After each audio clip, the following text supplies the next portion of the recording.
Last week, na-invite ako maging resource person sa Senate Protect hearing. Andun yung mga senators, oil companies, government agencies, lahat nandoon, including us, civil society organizations. Nakakakaba pala siya, pero ang dami ko ring natutunan. One of the things I learned is that there's no need to panic as long as may guarantee na may paparating uli na stock ng gas. Last week, yung guaranteed stock natin hanggang April 30 lang. But this week, according to the President, we have until June 30. Yun na yung guaranteed natin na stock. So that's good news. That's a great development.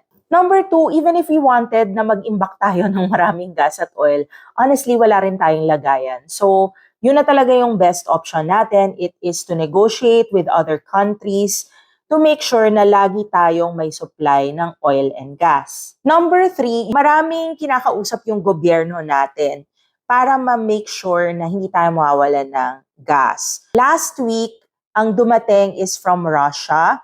Tapos, nagsabi rin yung DOE na meron silang na-secure from Japan.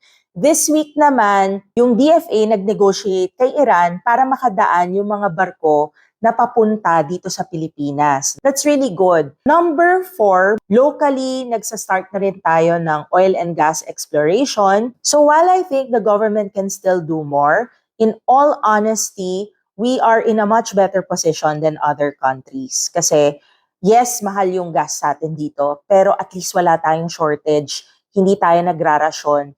In some countries like India, hindi na sila makapag-cremate kasi kulang na sila ng gas. The problem here really is the cost. Kasi habang tumatagal yung gera, may mga natatamaan na oil refinery, marami pa rin hindi nakakadaan sa Strait of Hormuz. Yung remaining supply ng gas at ng oil, marami na tayong nag-aagawan for that. Hindi lang naman tayo yung bansa na importer ng oil and gas. Even if matapos yung gera, ngayon din, hindi kaagad bababa yung presyo and may chance pa na umakyat pa ito lalo. Right now, yung kaalyado ng Iran, threaten din yung isa pang strait which carries 12% of global oil. So ang key takeaway ko rito ay, there is room for hope. At least meron tayong guaranteed supplies until June 30.